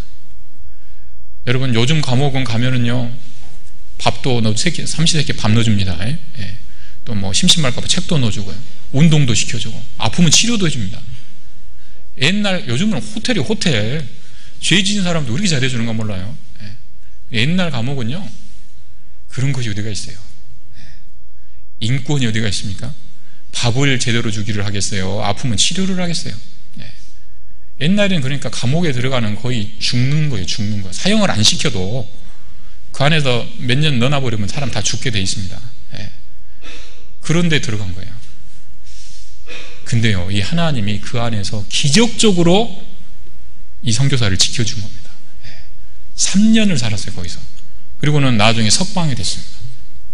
근데 나와가지고요, 3년이 지나서 딱 나왔는데 나오자마자 하는 말이 뭐예요? 또 3년자로 똑같은 메시지를 외치는 겁니다. 여러분, 세상이 다가 아닙니다. 이 세상은 저절로 된 것이 아닙니다. 하나님이 만드셨습니다. 그리고 우리가 이 세상을 다 살고 나면 영원한 천국이 있습니다. 구원받으셔야 됩니다. 여러분, 하나님 믿으십시오. 예수 믿고 구원받으십시오. 그 메시지를 똑같이 외치는 거예요. 이 사람들이요, 이 사람의 그 발에 있는 그 선명한 흉터 있죠. 그걸 보고 이 사람이 분명히 감옥에 갇혔는데 이 3년 전에 이 감옥에 들어간 사람인데 어떻게 살아나왔지? 그리고 나오자마자 똑같은 메시지를 또 전하잖아요. 아니 어떻게 그렇게 고생을 하고도 또 똑같은 메시지를 저렇게 전하냐. 도대체 무슨 말을 하는지 한번 드러나 보자 이렇게 됐다는 거예요. 그렇게 해가지고 사람들의 마음이 열리고 발에 있는 착고장을 보여주면서요, 이 정말 사람들의 마음이 열리고 그 고생을 하고도 저렇게 동일한 메시지를 전하는 그 마음에 감동이 돼서 한 사람 한 사람 구원받는 그 역사가 나타난 겁니다. 이게 이제 버마 선교의 시작인데, 그 저드슨이 이제 한 번은 본국에 이제 가가지고요, 사람들 앞에서 선교 보고를 이렇게 한 거예요. 쭉 이제 선교 보고를 하는 시간이 있어 쭉 하는데, 쭉 듣다가 뒤에서 어떤 분이 손을 들고 질문을 한 겁니다. 아니 선교사님, 그렇게 고생을 하셨는데 그 고생을 하시고도 어떻게 포기하지 않고 끝까지 이 말씀을 그렇게 전할 수가 있었습니까? 저 같으면은 중간에 포기하고 말았을 것 같은데 어떻게 그렇게 끝까지 포기하지 않고 그 말씀을 전할 수 있었냐고 이렇게 질문을 한 거예요. 그랬더니요, 이 저드슨 선교사가 부활을 이야기한 겁니다. 부활. 예, 저도 여러 번 죽을 수도 있다는 생각을 했습니다. 예. 그러나 저는 부활을 믿습니다. 제가 지금 당장 죽더라도 저는 하나님 앞에 갈 것을 분명히 믿습니다. 그것은 마치, 그러면서 자기의 부활의 소망이 얼마나 확실한지를 이렇게 설명했어요. 그것은 마치 어린아이가 학교 수업이 끝나면 집에 가서 엄마 품에 안기는 것처럼, 학교 수업 1교시, 2교시, 6교시 다 끝났어요. 땡땡 끝났어요. 아이 어디 가요 이제? 요즘은 학원에 가죠. 땡땡 끝나면 집에 가서 엄마 품에 안기죠. 그죠? 이게 딱 정해진 거잖아요. 반드시 그대로 되죠. 그렇게 되죠. 그렇게 되는 것처럼 하나님이 나에게 주신 그 시간이 끝나면 나는 그 시간 바로 하늘나라에 가서 하나님의 품에 안길 것을 믿습니다. 그 소망이 있었기 때문에 저는 어떤 상황에서도 굴하지 않고 이 말씀을 전할 수 있었습니다. 자, 이분에게는요, 죽는 게 뭐예요? 학교 수업 끝나는 거예요. 학교 수업 끝나는 거. 예. 여러분, 구원받은 그리스도인은 죽음을 너무 두려워할 필요 없습니다. 예. 물론 육신적으로야 이제 좀 그런 것이 있지만요. 그러나 너무 죽음을 두려워하고 막 안 죽으려고 너무 막 그렇게 하실 필요 없어요. 예. 뭐 그런다고 뭐 되는 것도 아니고요. 예. 이 생사는 하나님의 손에 달리는 거 아니겠습니까? 예. 각자에게 우리에게 허락하신 시간이 있고 그 시간이 끝나면 가게 돼 있는 거예요. 그 하나님이 정해 놓으신 겁니다. 너무 이 세상에서 끝까지 있으려고 할 필요 없어요.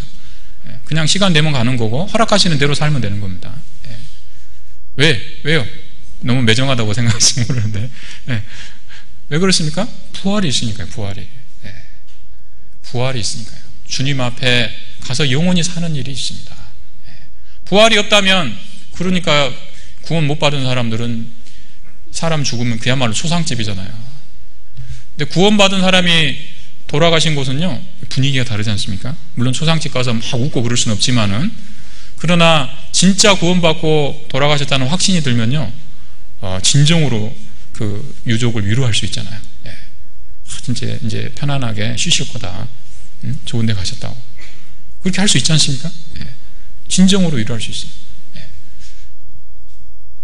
구원받은 그리스도인에게는요, 죽음은 끝이 아닌 겁니다. 예. 영원한 천국이 있습니다. 천국은 정말 놀랍고, 예, 아름다운 곳, 편안한 곳. 예. 수고와 슬픔이 그치고 죽는 것도 없고 사망도 없고 눈으로 보지도 귀로 듣지도 마음으로 생각하지도 못한 그 엄청나고 영광스러운 곳이 우리를 기다리고 있습니다. 그 세계가 진짜 있어요. 자, 영혼의 근본적인 영원히 살고 싶어하는 그 마음이 하나님을 만나서 우리가 영생을 얻게 될 때, 구원받아서 영생을 얻게 될 때 그 문제가 해결이 되는 거예요. 그게 우리의 진정한 기쁨이고, 그리고 헛된 것을 위해 살아가고 있는 이 세상 사람들한테 어떤 것이 진정한 기쁨이고 행복인지를 우리가 전해줄 수 있잖아요. 예. 우리는 또 그런 책임도 있는 사람입니다. 예. 세상에 어떤 사람이 자기가 행복 전도사라고 자청하면서 이렇게 막 강연도 하고 했던 사람이 있죠. 그런 사람이 행복 전도사가 아니에요. 무슨 심리 연구해가지고 컨설팅하고 이런 것이 행복 전도사가 아닙니다. 성경을 통해서 구원받는 길을 알려주는 것이 이게 진정한 행복 전도사인 거예요. 우리는 바로 그런 사람입니다. 영원히 만족을 얻어야 사람은 행복해지는 거예요. 너희는 세상의 소금이니, 소금은 음식을 먹는 기쁨을 주는 겁니다. 자, 이거 하다 보니까 시간이 다 가버렸네요. 소금이 그 맛을 잃으면은요, 제목만 말씀드리고 마칠게요. 소금의 역할을 다하기 위해서는 소금다워야 됩니다. 근데 소금이 그 맛을 잃는 경우도 있어요. 그러면 소금의 역할을 못해요. 쓸모없어서 밖에 버려집니다. 언제 소금이 그 맛을 잃어버립니까? 불순물이 들어가면. 불순물. 여러분, 소금은 원래 쓴 거죠? 근데 짠 거죠? 예, 그런 분은 뭡니까? 자, 소금은 원래 짠 거죠? 근데 소금이 쓴 경우가 있어요. 언제 씁니까? 불순물이 들어가면. 가을에 김장하려고 소금을 샀는데 배추를 절였더니 맛을 보니까 써요. 뭐가 잘못된 거죠? 소금을 잘못 썼잖아요. 중국산. 요즘 말 이거 잘해야 되더라고요. 중국산. 요즘 제가 이 이야기 한번 했다가요, 광주에 중국인 선교부가 있거든요. 제가 굉장히 좀 항의를 좀 들었습니다.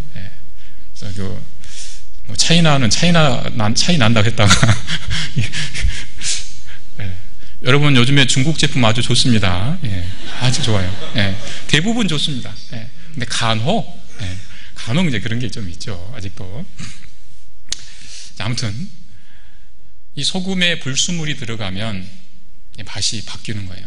그러면 이게 넣으면요, 이게 기쁨을 주는 게 아니라, 이게 맛을 맞춰서 사람한테 즐거움을 주는 게 아니라 써요. 괴로움을 줍니다. 교훈이 되죠. 그리스도인도 이 세상에서 정말 구별돼 가지고 순수한 마음으로, 순수한 모습으로 살아가면 소금의 역할을 할 수 있지만, 세상과 타협하고 죄가 우리 삶 속에 들어오고 그러면요, 소금의 역할을 못하는 거예요. 주변을 정결케 하고 사람들에게 기쁨을 줄 수 있고 전도를 하고 이런 것을요, 할 수가 없다니까요. 그 사람의 존재 자체가 오히려 주변에게 괴로움을 줍니다. 하나님의 이름에 먹칠을 합니다. 하나님의 영광을 가리웁니다. 소금은 순수해야만 그 역할을 다할 수 있는 거예요. 자, 그거 하나고요. 그 다음에 소금이 맛을 낼 수 없는, 그 역할을 다하지 못하는 그런 경우 두 번째는, 소금은 짜라고 넣었는데 나중에 봤더니요, 많이 넣은 것 같은데 별로 안 짜요. 특히 요즘같이 더운 여름날 차가운 음식 먹을 때 소금 넣는 경우 있죠. 저는 이제 개인적으로 콩국수 좋아합니다. 옛날에 콩을 많이 먹으면, 두유 먹으면 머리 좋아진다는 소리 들어가지고요, 머리가 좋아지려고 한번 이제 콩으로 만든 음식을 많이 먹은 적이 있는데, 이 요만한 큰 그릇에다가 얼음 넣고 콩물 넣어가지고 이제 국수를 만들어요. 근데 이제 간을 맞추려고 소금을 넣는데 많이 넣어도 이 간이 잘 안 맞는 경우가 있어요. 나중에 다 먹고 보면 뭡니까? 뭐가 문제예요? 밑에 소금이 덩어리째로 안 녹고 있는 그런 경우 있잖아요. 자, 소금을 넣어가지고 짠맛을 내려면 소금이 어떻게 돼야 돼요? 녹아야 됩니다. 안 녹으면 안 짜요.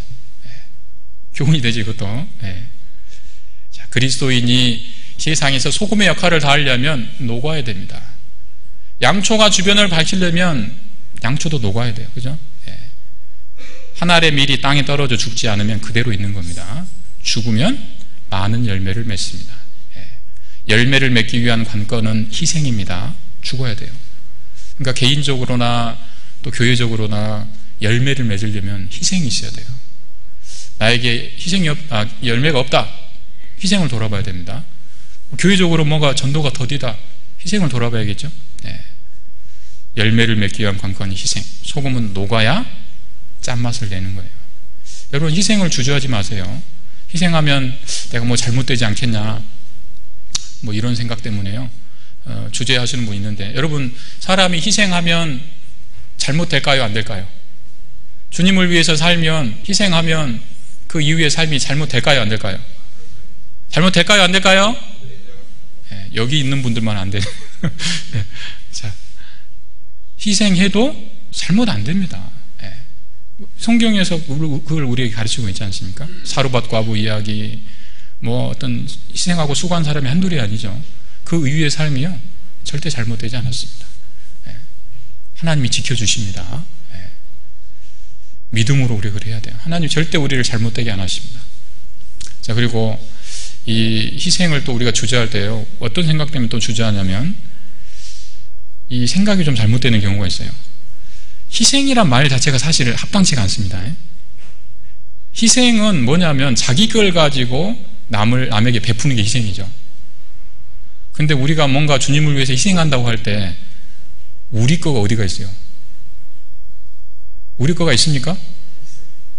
내 물질, 내 시간, 심지어 내 생명, 이거 내 거예요? 주님 거예요? 내 거예요? 주님 거예요? 이쪽은 조용하시네요. 네. 주님 거죠? 네. 주님 겁니다. 우리 이 소유권을 착각하면 안 됩니다. 내 걸 가지고 뭔가를 베푼다고 생각하시면 안 돼요. 그러니까 사실은 희생이란 말을 좀 우리가 좀 고려를 해봐야 됩니다. 희생이나 헌신은요, 하나님한테만 사실 합당한 이야기예요. 그죠? 주님은 우리를 위해서 희생하셨죠. 근데 우리가 희생하는 겁니까? 받아서 돌려드리는 거죠. 우리는 청지기일 뿐이거든요. 은행에다 돈 1,000만 원 맡겨놨는데요, 은행 창구에 가가지고 아가씨한테 여기 내 통장에서 100만 원만 꺼내주라고. 근데 아가씨가요, 막 안 주려고 그래요. 예? 내일 오라 그러고, 내일 갔더니 일주일 있다 오라 그러고, 막 안 주려고 그래요. 어떠시겠어요, 기분이? 예? 내가 내 돈 맡겨놨는데 왜 안 주냐고. 다 달라고 하는 것도 아닌데 일부를 달라고 하는 건데 왜 안 주냐고 막 따지지 않겠어요? 응? 돈 다 빼버려야겠구만. 딴 데로 옮겨버려야지. 이런 생각 안 하겠습니까? 예. 하나님이 우리한테 희생이라고 하는 걸 말씀하실 때도 사실 그런 거잖아요. 그죠? 주고 달라고 하시는 거예요. 일부를. 착각하면 안 됩니다. 우리가 주저하면 안 되겠죠. 그리고 희생은요, 우리가 주님을 위해서 그렇게 할 수 있는 기회가 언제까지나 있는 게 아닙니다. 다 때가 있어요. 천하 범사의 모든 게 기한이 있고 다 때가 있다고 말씀했죠. 우리가 희생에 대해서 배울 때 거의 빠지지 않고 나오는 예화가 마리아가 옥합 깬 이야기죠. 다 깨서 부었잖아요. 근데 그 말씀을 자세히 읽어보시면요, 옥합을 깬 때가 나옵니다. 언제 깼다고 나오냐면 6월절 엿새 전이라고 나옵니다. 그 6월절은 뭐예요? 일반적인 6월절이 아닙니다. 예수님이 십자가에 달려 죽으시는 그 6월절을 말하는 거예요. 그 일주일 전에 베다니 마리아 집에 들리셨습니다. 마지막이죠. 그 길로 이제 골고다로 가시면 다시는 베다니 마리아 집에 안 옵니다. 그 마지막 순간 마리아에게 헌신의 기회가 왔어요. 자, 300데나리온 1년치 연봉입니다. 자, 1년치 연봉 모으려면 얼마의 시간이 걸렸을까요? 어떤 분은 순진하게 1년 그러시는데요, 여러분, 가난한 사람이 1년치 연봉 저축하려면 몇 년 걸려요? 10년? 어떤 분은 20년? 평생 걸렸을 수도 있어요. 요즘 마이너스 안 치면 다행이잖아요. 그거 모으려고 하면 그 수고와 그 시간과 그거 한번 생각해 보세요. 안 아깝겠습니까? 아깝죠. 가난한 사람일수록. 근데 뭐예요? 이번 기회가 무슨 기회예요? 마지막 기회라니까요. 마음속에 이런 마음이 들었을 수도 있어요. 주님, 제가 이거 주님께 드리겠습니다. 그런데 지금은 제가 이거 쓸 때 있거든요. 우리 지금 아들이 이번에 대학교 갔거든요. 우리 딸이 결혼하거든요. 뭐 해야 되거든요. 이번에 지금 아파트 당첨됐거든요. 이거 돈이 부족해요. 하나님, 이번은 그냥 가시고 다음에 우리 집에 오시면 제가 그때 깰게요. 진짜 깰게요. 그게 진심이었을 수도 있어요. 진짜 깰게요. 다음에 오시면. 근데 그 다음이 와요, 안 와요? 6월절 엿새 전이라니까요. 그때가 마지막입니다. 마지막. 자, 이 마리아는 아무튼 그런 갈등이 분명히 있었어요. 성경에는 안 나옵니다, 물론. 근데 갈등이 없을 수가 없습니다. 1년치 그 연봉이라는 그 300데나리온이라는 말 속에 여러 가지가 함축되어 있는 거죠. 그걸 깨가지고 부어버리죠. 이 마리아가 잘한 거는요, 그 헌신의 어떤 그 모든 걸 드렸다는 것도 있지만은 타이밍입니다. 타이밍. 그때 깨기를 잘한 거예요. 그때 안 깼으면 우리가 지금 마리아 이야기를 안 하는 거예요. 그죠? 2000년 전에 베다니 그 조그만 마을에 사는 여자 이야기를 우리가 왜 합니까? 근데 그때 깼으니까 지금도 그 이야기가 성경에 기록돼서 우리가 같이 교훈을 받고 있잖아요. 자, 여러분, 헌신에 있어 중요한 게 뭐라고요? 타이밍입니다. 타이밍. 자, 기회가 왔을 때 하셔야 됩니다. 오늘이 마지막일지, 올해가 마지막일지, 진짜 이번 수양회가 마지막이 어떻게 합니까? 기회가 왔을 때 내 시간과 재능과 또 물질과 모든 것을 다해서 그렇게 살 수 있을 때 살아야 되는 거예요. 오늘이 6월절 엿새 전일 수도 있는 겁니다. 그래서 소금에 관한 교훈 같이 생각해 봤습니다. 기도하고 마치겠습니다. 하나님 감사합니다. 예수님께서 제자들에게 너희는 세상의 소금이니라고 하는 그 말씀을 가지고 함께 교훈을 받았습니다. 주님, 정말 우리가 이 세상 가운데 복음을 맡은 자로서 소금의 역할을 다할 수 있도록 도와주시고 우리의 인색함으로나 또 게으름으로 말미암아 마땅히 우리가 해야 될 일들을 하고 있지 못한 것은 없는지 돌아보게 하시고 잠시 잠깐 오면 이 땅에 다시 오실 주님 앞에 부끄럽지 않은 모습으로 설 수 있도록 우리의 삶을 돌아보게 하시고 또 변화되게 하시고 하나님의 일을 이루게 도와주시옵소서. 우리 오산교회를 세워주시고 지금까지 인도해 주신 은혜를 인하여 감사드립니다. 더욱 하나님께서 성령의 능력으로 함께하여 주셔서 우리 각 사람을 교회를 세우고 또 복음을 전하는 그 영광스러운 일에 사용하여 주시기를 간절히 바라고 원합니다. 이후에 저희 모든 삶 하나님께 부탁드리오며 저희를 사랑하시고 구원하여 주신 예수님 이름으로 기도드립니다. 아멘. 찬송